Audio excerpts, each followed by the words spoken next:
नमस्कार, दिन भर की बड़ी खबरों में आपका स्वागत है। मैं हूं शिवानी। आज की खबर में बात होगी एनडीए को बड़ा झटका, 19 सांसद इंडिया में होंगे शामिल। कई बीजेपी नेता ममता के संपर्क में। वहीं नीतीश और नायडू ने बदली शर्त, सदमे में शाह और मोदी की। साथ ही चुनावी झटके के बाद दिल्ली तलब किए गए सीएम योगी की और बीजेपी का पीएम बनना मुश्किल। आनन फानन में बढ़ाई मोदी के शपथ ग्रहण की डेट की। वहीं एनडीए की सरकार बनी तो भी पीएम नहीं बनेंगे मोदी। इस बड़े नेता के चौंकाने वाले बयान की और जयराम रमेश ने एक दांव में मोदी, नीतीश, नायडू को सबको उलझा के रख दिया। इसी के साथ आज दिन भर की सभी बड़ी और प्रमुख खबरों को जानेंगे विस्तार से। उससे पहले एक नजर सुर्खियों पर। टीएमसी का बड़ा दावा, बीजेपी के सांसद विधायक उनके संपर्क में। राहुल गांधी आज अभी कुछ देर में ही करेंगे प्रेस कॉन्फ्रेंस। चुनाव नतीजों में झटके के बाद योगी आदित्यनाथ दिल्ली बुलाए गए। अध्यक्ष और डिप्टी सीएम भी रहेंगे साथ। बदली पीएम मोदी के शपथ ग्रहण की तारीख, अब इस दिन हो सकता है कार्यक्रम। एनडीए की सरकार बनी तो प्रधानमंत्री नरेंद्र मोदी नहीं होंगे। पप्पू यादव की बड़ी भविष्यवाणी, नीतीश पर कही ये बड़ी बात। गठबंधन सरकार के पहले ही नीतीश कुमार ने चलाया तीर, अग्निवीर स्कीम में खूब बदलाव। चंद्रबाबू नायडू 12 जून को सीएम पद की शपथ लेंगे। चौथी बार बनेंगे आंध्र प्रदेश के मुख्यमंत्री। मोदी सहित नई कैबिनेट के कई मंत्री भी रहेंगे मौजूद। सुप्रीम कोर्ट बोला, हिमाचल प्रदेश दिल्ली को 137 क्यूसेक पानी दे, हरियाणा मदद करे। 5 दिन में रिपोर्ट मांगी। दिल्ली सरकार से कहा पानी की बर्बादी रोकें। पुणे पोर्से कांड में नाबालिग 12 जून तक ऑब्जर्वेशन होम में रहेगा। माता पिता 10 जून तक रिमांड पर लिए गए हैं। फास्ट ट्रैक कोर्ट में सुनवाई की भी मांग। बीजेपी के जीते मंत्री रिपीट होंगे। स्मृति राजीव चंद्रशेखर को मिल सकता है बड़ा मौका। प्रियंका गांधी ने कहा, कांग्रेस के मेरे सभी साथियों मेरा सलाम। आप प्रताड़ित हुए लेकिन आप झुके नहीं, रुके नहीं। नई सरकार के शपथ ग्रहण से पहले जयराम रमेश का बड़ा हमला। एक दांव में मोदी, नायडू और नीतीश को उलझा के रख दिया। भाजपा नेता सेलार के राजनीतिक संन्यास का इंतजार कर रही जनता। अरविंद सावंत ने कसा तंज। एनडीए में वापसी के लिए उद्धव ठाकरे के संपर्क में बीजेपी सूत्रों से मिली जानकारी। नीतीश कुमार ने अग्निवीर और यूसीसी पर कर दी ये बड़ी डिमांड। मोदी 3.0 सरकार बनने से पहले ही प्रेशर पॉलिटिक्स हुई शुरू। नीतीश कुमार और तेजस्वी यादव के बीच फ्लाइट में इस बारे में हुई थी बात, खुल गया है राज। नरेंद्र मोदी की सरकार बनाने पर रामदेव बाबा ने जानिए क्या कहा। तीसरी बार मोदी सरकार में सभी चाह रहे हैं मनचाहा मंत्रालय। नीतीश और नायडू की प्रेशर पॉलिटिक्स का क्या रास्ता निकालेगी बीजेपी, जानेंगे आगे विस्तार से। सेंसेक्स 692 अंक बढ़कर 75,074 पर हुआ बंद। निफ्टी में भी 201 अंक की रही तेजी। टीडीपी से जुड़े 2 शेयर 30% से ज्यादा चढ़े। चलिए अब जानते हैं बड़ी और प्रमुख खबरों को विस्तार से। उससे पहले प्लीज वीडियो को लाइक करके खबर को आखिर तक जरूर देखें। टीएमसी का बड़ा दावा, बीजेपी के सांसद विधायक उनके संपर्क में। राहुल गांधी अभी कुछ देर में करेंगे प्रेस कॉन्फ्रेंस। जी हाँ, बता दें कि टीएमसी से जुड़े सूत्रों ने आज यह दावा किया है कि पश्चिम बंगाल में कई बीजेपी के सांसद और विधायक उनकी पार्टी के संपर्क में हैं। इसको लेकर आने वाले हफ्ते में पार्टी इस पर फैसला ले सकती है। कांग्रेस नेता राहुल गांधी लोकसभा में नेता विपक्ष चुने जा सकते हैं। माना जा रहा है कि कांग्रेस संसदीय दल की बैठक में उन्हें नेता चुना जाएगा। राहुल गांधी अभी कुछ देर में ही मुख्यालय में प्रेस कॉन्फ्रेंस करने वाले हैं। मल्लिकार्जुन खड़गे की अध्यक्षता में 8 जून को पार्टी मुख्यालय में कांग्रेस वर्किंग कमेटी की बैठक होगी। वहीं बता दें तो मुंबई में शरद पवार अपने पार्टी ऑफिस पहुंचे। यहां उन्होंने अपनी पार्टी एनसीपी के नवनिर्वाचित विधायकों और सांसदों से मुलाकात की। पवार ने प्रेस कॉन्फ्रेंस भी की। जयंत पाटिल बोले, महाराष्ट्र में एनसीपी शरद चंद्र पवार गुट शरद पवार के नेतृत्व में 10 सीटों पर लड़े, जिसमें 8 पर जीत मिली।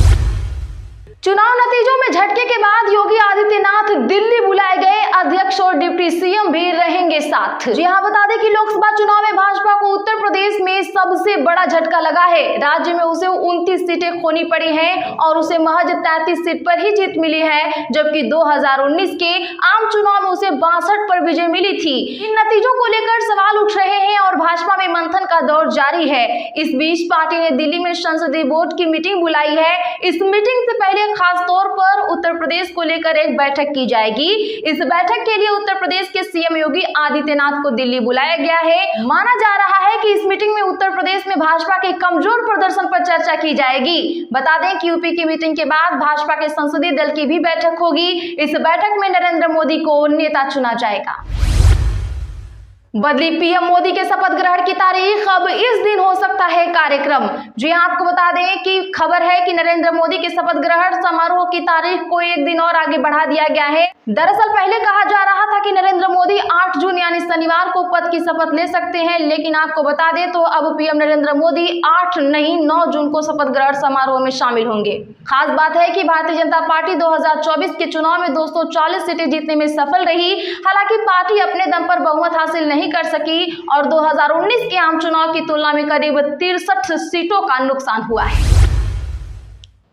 एनडीए की सरकार बनी तो प्रधानमंत्री नरेंद्र मोदी नहीं होंगे, पप्पू यादव की बड़ी भविष्यवाणी, नीतीश पर कही यह बात। दरअसल आपको बता दें कि पूर्णिया लोकसभा सीट से निर्दलीय प्रत्याशी के तौर पर जीतने वाले पप्पू यादव ने आज एक बड़ी भविष्यवाणी कर दी। उन्होंने दावा किया कि इंडिया गठबंधन की सरकार बनेगी और अगर एनडीए गठबंधन की सरकार बनती भी है तो नरेंद्र मोदी प्रधानमंत्री नहीं होंगे। यह बयान पप्पू यादव ने गुलाबबाग के मेला ग्राउंड में स्वागत समारोह में कही। साथ ही माफिया बने डॉक्टरों को भी चेतावनी दे डाली है। पप्पू यादव ने भविष्यवाणी करते हुए कहा कि एनडीए की सरकार अगर बनती भी है तो नरेंद्र मोदी प्रधानमंत्री नहीं बनेंगे और इंडिया अलायंस की सरकार बनेगी, और कहा कि नीतीश कुमार और चंद्रबाबू नायडू हमेशा गांधीवादी विचारधारा पर चले हैं, अंबेडकरवादी हैं, ये हमेशा सेक्युलर रहे हैं, सामाजिक न्याय की बात करते हैं। नीतीश कुमार पर देश को तब गर्व होगा जब वो आज देश के लिए खड़े होंगे। चंद्रबाबू नायडू से भी मुझे उम्मीद है कि इंडिया गठबंधन की ही सरकार बनेगी। गठबंधन सरकार से पहले नीतीश कुमार ने चलाया तीर, अग्निवीर स्कीम में हो बदलाव। दरअसल बता दें कि लोकसभा चुनाव 2024 में भाजपा को पूर्ण बहुमत नहीं मिला है। इसके चलते नरेंद्र मोदी को अब नीतीश कुमार और चंद्रबाबू नायडू की पार्टियों के समर्थन से सरकार चलानी पड़ेगी। अब तक सरकार गठन को लेकर कोई रूपरेखा तय नहीं हुई है, लेकिन नीतीश कुमार की पार्टी ने पहले ही तीर चल दिया है। जेडीयू के प्रवक्ता केसी त्यागी ने आज सेना में जवानों की भर्ती के लिए बनी अग्निवीर योजना में बदलाव की मांग कर दी। उन्होंने कहा कि अग्निवीर स्कीम का बहुत विरोध हुआ था और चुनाव में भी इसका असर देखने को मिला था, इसलिए अग्निवीर स्कीम पर दोबारा सोचने की जरूरत है। बता दें कि केसी त्यागी ने एक न्यूज चैनल से बातचीत में कहा, यह स्कीम जब आई थी तब लोगों ने काफी विरोध किया था। सेना में तैनात लोगों के परिवार के लोग भी इससे नाराज थे, इसलिए इसमें बदलाव हो जाना चाहिए। वहीं समान नागरिक संहिता के मसले पर पूछा गया तो नीतीश कुमार की पार्टी ने कहा, हम इसके समर्थन में हैं, लेकिन इसे लेकर हमारी मांग है कि सभी संबंधित पक्षों की इसमें राय ली जाए, इसके बाद ही कोई फैसला लेना चाहिए। केसी त्यागी ने कहा कि यही स्टैंड हमारा पहले भी था और आज भी हम इसी बात पर कायम हैं। चंद्रबाबू नायडू 12 जून को सीएम पद की लेंगे शपथ, चौथी बार बनेंगे आंध्र प्रदेश के मुख्यमंत्री। जी हां, बता दें कि तेलुगु देशम पार्टी यानी टीडीपी अध्यक्ष एन चंद्रबाबू नायडू 12 जून को आंध्र प्रदेश के मुख्यमंत्री पद की शपथ लेंगे। समारोह अमरावती में होगा। इसमें नरेंद्र मोदी और नए केंद्रीय कैबिनेट मंत्री के कई मंत्री शामिल होंगे। नायडू का शपथ समारोह पहले 9 जून को होने वाला था, हालांकि मोदी के शपथ समारोह के चलते इसे टाल दिया गया है। बता दें आपको कि चंद्रबाबू नायडू चौथी बार राज्य के मुख्यमंत्री बनने जा रहे हैं। इससे पहले उन्होंने 1 सितंबर 1995, 11 अक्टूबर 1999 और 8 जून 2014 को 3 बार सीएम पद की शपथ ली थी। 2019 में वाईएसआरसीपी अध्यक्ष जगनमोहन रेड्डी ने जीत दर्ज कर उनसे सत्ता छीन ली थी। सूत्रों के मुताबिक नायडू शपथ ग्रहण के दिन अमरावती को राज्य की राजधानी बनाने का ऐलान कर सकते हैं। नई सरकार के शपथ ग्रहण से पहले जयराम रमेश का बड़ा हमला, एक दांव में मोदी, नायडू और नीतीश को उलझाया। जी हां, बता दें कि लोकसभा चुनाव के नतीजों के बाद केंद्र में एनडीए की सरकार बनने जा रही है। इस सप्ताह नरेंद्र मोदी तीसरी बार प्रधानमंत्री पद की शपथ ले सकते हैं। भाजपा 240 सीटों के साथ संसद में सबसे बड़ी पार्टी बनकर उभरी है। वह अपने दम पर स्पष्ट बहुमत के करीब नहीं पहुंच सकी, लेकिन उसके नेतृत्व वाले एनडीए को 292 सीटों के स्पष्ट बहुमत मिला है।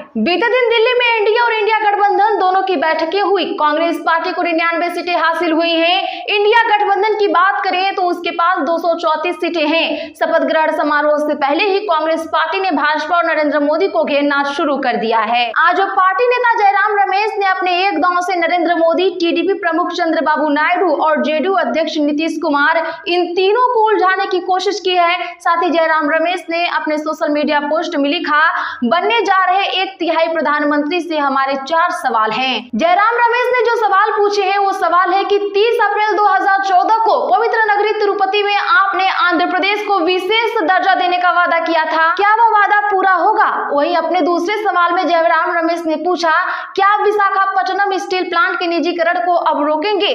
तीसरा सवाल, क्या आप बिहार को विशेष राज्य का दर्जा देकर अपने 2014 के चुनावी वादे और अपने सहयोगी नीतीश कुमार की 10 साल पुरानी मांग को पूरा करेंगे? वही चौथा सवाल उन्होंने पूछा, क्या आप बिहार के जैसा ही पूरे देश में जाति जनगणना करवाने का वादा करते हैं? इस तरह से जयराम रमेश ने अपने चारों सवालों के जरिए मोदी, नायडू और नीतीश को घेर लिया है। नीतीश कुमार और तेजस्वी यादव के बीच फ्लाइट में इस बारे में हुई थी बातचीत, हुआ बड़ा खुलासा। दरअसल बता दें कि नीतीश कुमार और तेजस्वी यादव बुधवार को पटना से एक साथ दिल्ली पहुंचे थे। इसकी तस्वीरें और वीडियो में सोशल मीडिया पर वायरल हुई थी। फ्लाइट के अंदर दोनों एक साथ बैठे हुए भी दिखाए गए, लेकिन सब यह जानना चाहते हैं कि आखिर दोनों नेताओं के बीच फ्लाइट में बातचीत क्या हुई। दरअसल फ्लाइट के पटना से उड़ने के 20 मिनट के बाद नीतीश कुमार पीछे मुड़कर तेजस्वी को अपनी उंगली दिखाते हैं, जिसमें वोट देने का निशान है। इसके बाद वह तेजस्वी से भी अपनी उंगली दिखाने के लिए कहते हैं। तो आज के लिए बस इतना ही। ऐसे ही रोज की बड़ी खबरों के लिए चैनल को भी सब्सक्राइब करें और बगल में घंटे के निशान को भी जरूर दबा लें। वीडियो को लाइक कर शेयर जरूर कर दें।